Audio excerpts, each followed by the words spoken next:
Des milliers de morts, des villes rasées, des civils piégés, et une question qui dérange. Qu'est-ce qu'on ne comprend pas dans cette guerre-là? Aujourd'hui, dans Gilles de la Presse, on tente de démêler les fils d'un conflit qui déchire le Moyen-Orient. On parle de la guerre entre Israël et Gaza. Tout a commencé en octobre 2023. Le 7 octobre exactement, la Hamas décide de lancer une attaque surprise sur le sud d'Israël.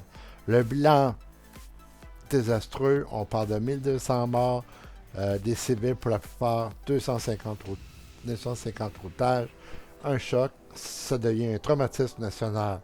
Israël, évidemment, décide de ne pas en rester là, se veut revanchard, et Israël promet d'éradiquer le Hamas qui estime comme étant responsable des attaques sur Gaza.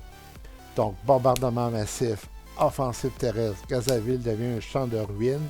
Et aujourd'hui, au moment où on se parle, en septembre 2025, l'armée entre dans sa phase finale, frappée d'une main de fer. Et je cite Israël, selon le ministre de la Défense israélien.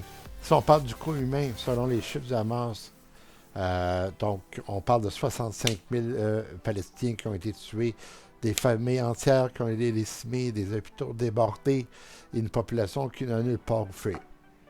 L'ONU parle de génocide, et tandis qu'Israël pense que c'est un mensonge et il justifie, il pense que son attaque, la guerre, elle est justifiée.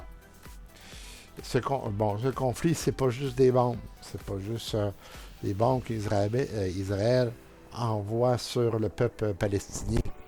C'est une guerre de récits, comme on pourrait le citer sur copilote.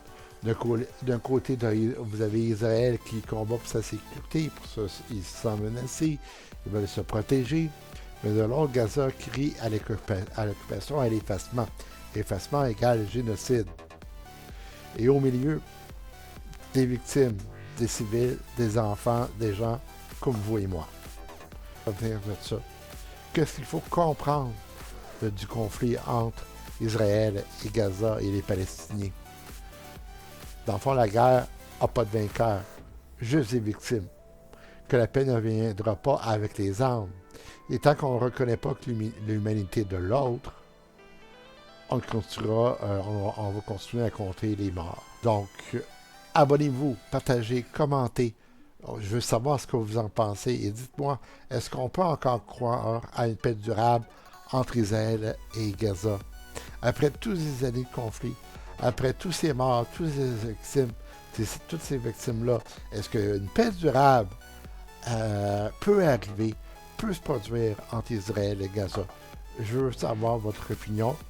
Vous êtes à Gilles Lapresse, édition du 16 septembre 2025. Merci de m'avoir écouté. Visionnez, partagez mon vidéo et, s'il vous plaît, abonnez-vous à ma chaîne. Merci, je vous aime. Au revoir.